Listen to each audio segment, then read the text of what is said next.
Greatness Coaching with Heidi M.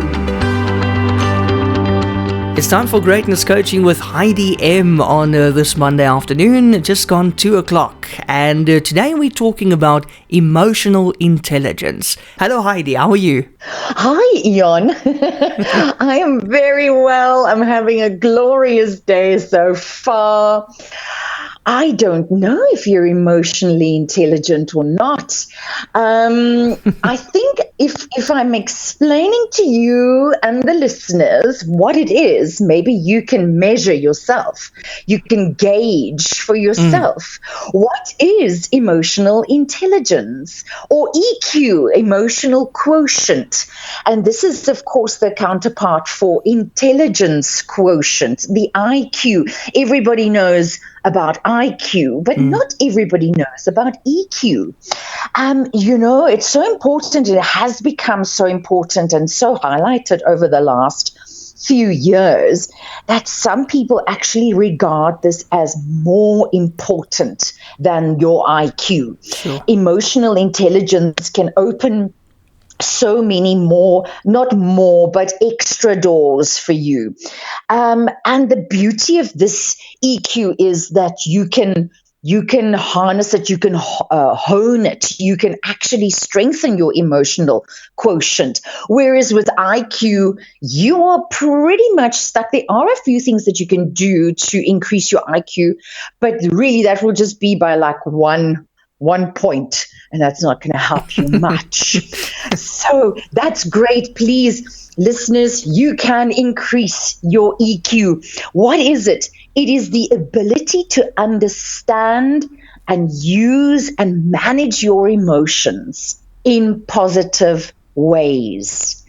And that already tells me, Eon, because I've known you for quite some time, you are emotionally quite intelligent. Oh. So yes, you can take a deep breath now, because I think you can understand and use and manage your own emotions in very positive ways, to relieve stress, to communicate effectively with the people around you, to empathize with others. This is a big one, the empathy. If you can think for yourself what somebody else must be going through and have compassion for that. And then also overcome challenges and diffuse conflict. It's a big one, this diffusing of conflict. And that very quickly shows us how emotionally intelligent a person potentially is in the diffusing of conflict. In this past last week, I had to interrogate something for myself in this regard. There was a bit of a problem that I experienced, and I'm not one, I don't like conflict at all. I don't go seeking it out, but I'm happy to deal with it when it comes my way. And yes, it was just such a tough situation. And I actually sat down with myself and I said, hang on a moment, Heids. This is not the best way to go about it. So yes, you can always keep tabs on yourself. And if you have that ability of getting outside of yourself and looking in and seeing, oh, hang on, if I were somebody else, if I were my best friend, what would I tell myself to do? And I believe that is a sign of emotional intelligence if you can do that. Having a great EQ just makes your whole life better, and it makes the life of the people around you so much better. It's a win-win situation. It makes you calmer, you're more productive, you're more focused. All in all, you're happier. And if you are happier, the people that you live with are happier as well, and maybe even sometimes the people that you work with. It just takes one person to brighten up your day, and I don't see why I can't be that person every time. Yeah. Emotional intelligence affects everything in our world, in your personal world, your performance at work or at school or at home. It can help you navigate the social complexities of the workplace and the emotional complexities of the relationships at home. It helps you lead, it helps you motivate others, and it really helps you excel in your career, because isn't so much of work these days conflict based? Now, by conflict, I don't mean people hitting each other over the head in the workplace, hopefully not, but just that little you feel for a colleague, just that. Really? Seriously? It helps you navigate that frustration, often suppressed anger. And if you can navigate that quietly on your own in a relatively short period of time, it helps you to relieve yourself of unnecessary stress. I mean, let's face it, we all have enough stress. It's not desirable for you to take on more stress than you absolutely have to. And I find if we bottle up, if we suppress and hold it in, we're going to explode at some point. So learn to sit with your feelings and ask yourself, what am I feeling now? And why? If you just think about it, and if you're brave enough to sit with your feelings and interrogate where it comes from, you will always find out where it comes from if you ask yourself that honest question, and you are honest with yourself in answering back to yourself. Please do this in privacy, otherwise people might think you've gone mad. But yes, if you're willing to be honest with yourself, you'll find, what am I feeling and why am I feeling this? And then you can deal with it. You can't deal with something that you don't know what it is. Yeah. And then your physical health is bound to improve. If you're unable to manage your emotions, you're probably not managing your stress. And this is what I said in my previous point. This can lead to serious health problems. People get high blood pressure. The immune system suffers. Everything is linked in your body. You're increasing your risk of heart attacks and strokes. It even contributes to infertility, this terrible bottled up stress and anxiety that we don't sit with our feelings with and digest these things. And it definitely speeds up the aging process. Now, who needs that in their lives? Right? Yeah, geez. So learn to manage your stress. How do we manage our stress? Exercise, 10,000 steps a day. Don't drink too much coffee. Don't drink too much alcohol. Stop smoking. Learn to breathe deeply. There are so many things that you can do.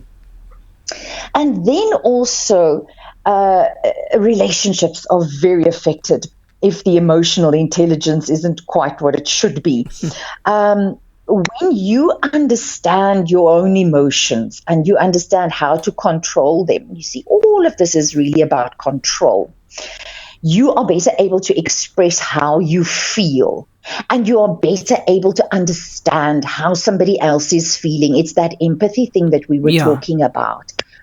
And Eon, when we have a partner or a husband or a wife, or even children, or even with our parents, we get so used to these people in our lives. It's just a family member, they've always been there, or they're always around me. And then we kind of don't apply as much empathy as we normally would with, say, a friend or a colleague, because these people are just always around. We become complacent. And I want to make the listeners aware of that. That complacency is not good. That is going to put a strain on your relationship. And that strain can happen in a very, very short time. So don't lose your empathy and your understanding for a loved one. Don't lose that thing where you really look into a loved one's eyes and just really try and see where they're coming from, whether it's an argument or an agreement or a disagreement or whatever the scenario may be. Don't lose that thing where you look into somebody's eyes and really try and understand. You don't have to do anything about anything. You just really need to kind of understand.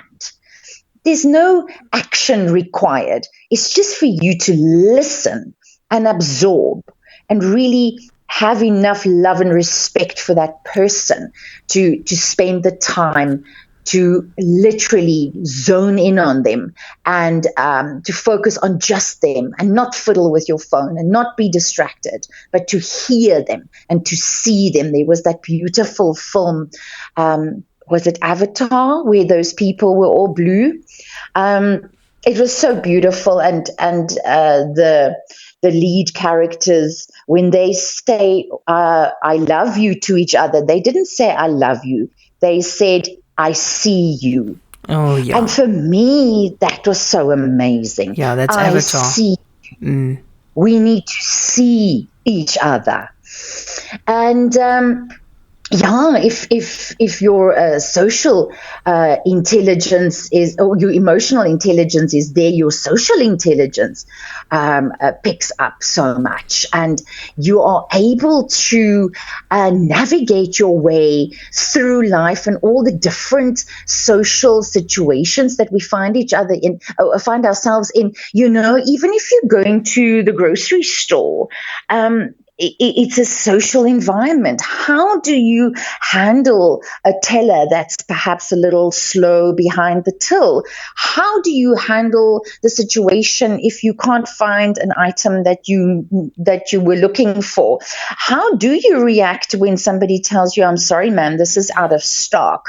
Do you go off and go crazy and just, or do you say, "Well, thank you very much, and can you perhaps tell me when you're going to get it in? Have you ordered new stock?" Small little things like that.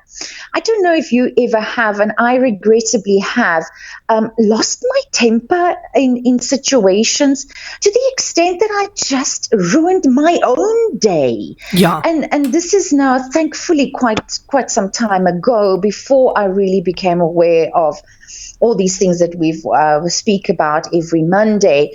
But Eon, who are you harming by being by being an old nasty one, by being the sourpuss one? Really? Yeah. You're only hurting yourself. You are going home with the anger and the resentment. Plus, not secondary, equally bad is that you ruined somebody else's day and they did nothing to you. Yeah. So true. Right. So that is emotional intelligence, emotional quotient. You can practice this stuff. And the place to start is to really spend time with yourself. I think I say this every Monday. Spend time with yourself. Doesn't have to be hours. Take 5 minutes. Sit and feel. What are you feeling? What am I feeling? And why am I feeling this? And then now what am I going to do about it? Learn to breathe. Spend time in nature. Spend time with your devices shut off, or at least on silent, without a television or a radio. Breathe and just hear the silence and think things. It's good for you. Be brave. It does take bravery to do that, but that's how you're going to grow your emotional quotient. And always ask yourself, what if I were that person? How would I feel? How would I react? How would that impact me? What if I were that person? And similarly, if the other person messed up completely and really it's everything is their fault, it still doesn't give you any right to be mean to them, or to be nasty, or to be snappish, or to be an "I told you so" person. Everybody knows you told me so. You don't have to say it. Two wrongs have never made a right. And you always need to show that you are then, and I'm putting this in inverted commas, in air quotes, the better person. Yeah. Take the high road.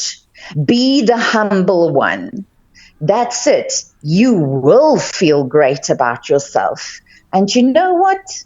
When you are waking up in the morning, whether there's somebody next to you or not, you always wake up with yourself first. You only have you. You came into this world alone, and you're going to die alone. And you don't want any of these nasty regrets now, do we? Yeah, exactly. Heidi, is there an age where you kind of reach your peak when it comes to emotional intelligence, or does that vary from person to person? No, you can better this as long as you want, as high as you want. There's no peak for this. Whereas IQ decreases slightly as we get older. Yeah. But EQ doesn't have to, unless you really just let it go. Yeah. You can get yourself better and better. I mean, it's like, how long is a piece of string, Eon? You know, you must just always strive to be the best you that you can be. Don't measure yourself looking at other people. You are measuring yourself as compared to what you were yesterday. Am I a better person today than I was yesterday? Am I doing better? Am I trying harder? Just 1%, 0.5% more and better and higher. And that will help you grow exponentially over the years. And you know, there's also not an age that is too young to start teaching your child about listening to others, about understanding others' pain, equally understanding others' excitement, to congratulate somebody who did well. Send your child off, say, well done. Say, I'm happy to see you. Look at people when they talk to you. That's what you start teaching your child when the child is still very, very young. You know, the first 1,000 days on this earth are the most important days. It's 3 years of a child's life. You need to instill that there already. Yeah. Heidi, let me tell you, I've seen more emotional intelligence in 13-year-olds than I've seen in 30-year-olds. Yeah. And that's just insane. That's right. But it's incredible. I love it. Thank you. It is true. It is true. Yes. And you know, I think when people get older and they let the stress of life and life, love, and everything else get to them, they kind of become self-entitled. And they think, oh, I've paid my dues, you know, you owe me. Let me tell you, Eon, the world owes you nothing, nothing. And the sooner you realize that, the sooner you can relax and be emotionally intelligent. Amen, sister. Amen. Amen. You see, brother, you are emotionally very intelligent. Thank you, kind. Thank you. And same to you. Ditto. Heidi, for help and guidance, how do we get in touch with you? Yes, wonderful. Please go to my Facebook page. It's Greatness Coaching with Heidi M. And I'm also on Instagram at Greatness Coaching. I'm looking forward to seeing you there. Great. And I'm looking forward to next week, where we will be discussing spending time with family you don't like over the festive season. Yes. It's going to be interesting. Yes. Cool. Yes, absolutely, Eon. That distress is real, and we're going to interrogate it next week. Can't wait. Have a good one, Heidi. Thank you so much, as always. You too. Enjoy. Bye. Bye.